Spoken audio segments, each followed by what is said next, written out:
தினந்தோறும் சந்தித்துக் கொண்டு நம் வாழ்நாளே மிகப்பெரிய ஒரு போராட்ட களமாக செத்து செத்து வாழ்ந்து கொண்டிருக்கக்கூடிய இந்த ஒடுக்கப்பட்ட மக்களின் வலிகளையும் வேதனைகளையும் அன்றாடும் ஒரு ஆர்ப்பாட்டம் போராட்ட வடிவங்களிலே ஒவ்வொரு களத்திலுமே நாம் முழங்கிக் கொண்டே இருக்கிறோம்.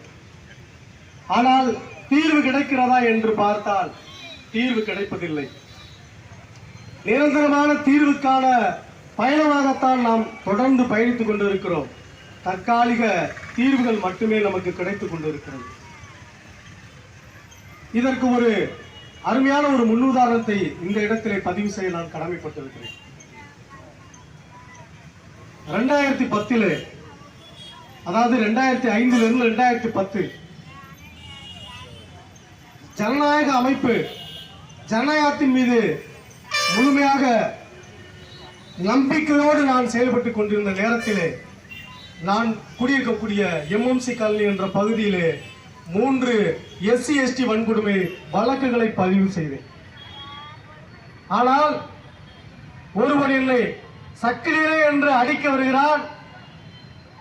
அவனை நான் சக்கிலில் என்று அடித்த ஒரு மாவீரன் தம்பி சிங்கப்பாண்டி.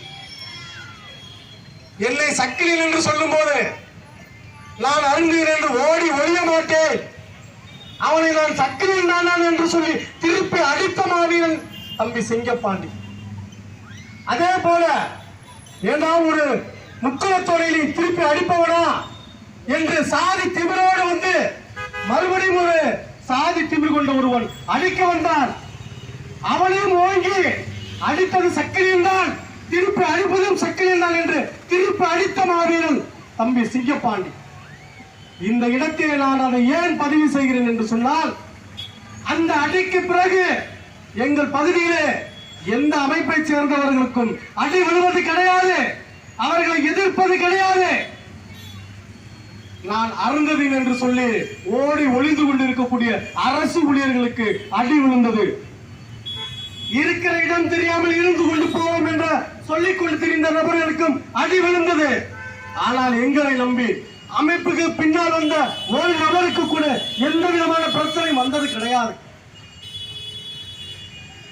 என்ன பேர் சொல்லி அடிக்கிறானோ அந்த பேர் சொல்லி அவரை அடிப்பதுதான் தீர்வு. எத்தனையோ பிரச்சனைகளுக்கு மத்தியிலே அடிக்கு அடி என்று சொல்லி கல்லல் அடிக்கும் பொழுதெல்லாம் பல்லல் திருப்பி அடிக்கும் பொழுது பல்லனும் கல்லனும் இனிலாம் சமம். எப்பொழுது சொன்னார்? நம் வீட்டிலே விழுந்த இளவு அழுகை சத்தம் என்றைக்கு அவனுடைய வீட்டிலே கேட்டதோ, அவனுடைய வீட்டிலே இரவு விழுந்ததோ அன்று நிறுத்தப்பட்டது. பல பழையர்களுடைய வீட்டிலும் அதேதான். என்றைக்கு விழுந்ததோ அதே அடி வன்னியர்கள் வீட்டிலே விழுந்தது பொழுதுதான் அவன் நிறுத்திக் கொண்டான், சமரசம் செய்து கொண்டான். இனி இந்த பாதையை தீர்மானிக்க முடியாது, அரசியல் கலந்தால் தீர்மானிக்க முடியும் என்று அவர்களுக்கு தெரிந்த அரசியல் பாதையில் பயணிக்க தொடங்கினார்கள்.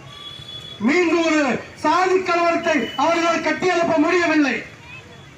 அப்படி இருக்கக்கூடிய ஒரு சூழலிலே எங்கள் பகுதியிலே இன்று தீர்மானிக்கக்கூடிய சக்தி யார் என்று சொன்னால் தாழ்த்தப்பட்ட ஒடுக்கப்பட்ட மக்கள் தான். அவர்களோடு கரம் கோர்த்து கொண்டிருக்கக்கூடிய நபர்கள் யாருன்னு சொன்னார்? பிற்படுத்தப்பட்டவர்கள், மிகவும் பிற்படுத்தப்பட்டவர்கள். இன்னைக்கு ஐக்கியமாக வாழ்ந்து கொண்டிருக்கிறார்கள். காவல்துறை இருக்கக்கூடிய டிஎஸ்பி வராது, இது சமாதானபுரமாக நாங்கள் அறிவிக்கிறோம் சொல்லி நிதி கொடுக்க ஓடி வராரு. எப்பொழுது நடந்தது?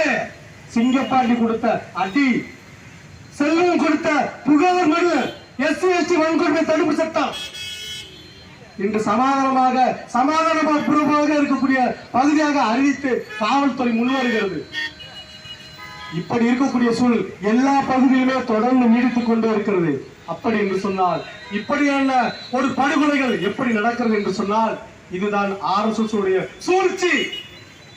நாம் பல்லனை திட்டு கல்லனை திட்ட வேண்டும், வன்னியனை திட்ட வேண்டும், கவுண்டனை திட்ட வேண்டும். இதுதான் RSS உடைய சூழ்ச்சி.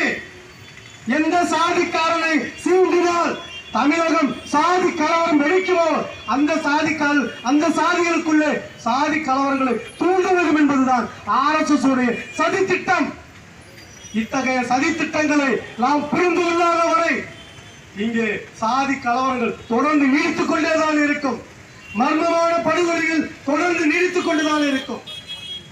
பரியேறும் பெருமாள் என்ற ஒரு திரைப்படம் அருமையான ஒரு சம்பவத்தை எடுத்து காட்டியது. நதியிலே விளையாடி கொண்டிருக்கக்கூடிய ஒடுக்கப்பட்ட சிறுவர்கள் தந்திரமாக சதி வலையை பின்னி தான் ஒரு நீச்சல் தெரியாதவனை போல தண்ணீரை முங்கி சாக போகிற ஒரு வயதான நபர்களைப் போல நாடகமாடி சதிச்செயல் செய்து சதி திட்டம் தீட்டி எப்படி அந்த ஒரு காப்பாற்ற வந்த ஒரு சிறுவனை முங்கி மூழ்கடித்து படுகொலை செய்தார். அந்த சாதி வரி பிடித்த அந்த RSS மூளை, அந்த RSS சதி திட்டம் நாம் புரிந்து கொள்ள வேண்டிய ஒரு சதி திட்டம். அதை புரிந்து கொள்ளாத வரை இப்படியான சாதிய அடக்குமுறைகளும் சாதிய படுகொலைகளும் நடந்து கொண்டே இருக்கும் என்பதை இந்த இடத்திலே சொல்லி அருமையான வாய்ப்புக்கு நன்றி கூறி அமர்கிறேன். நன்றி, வணக்கம்.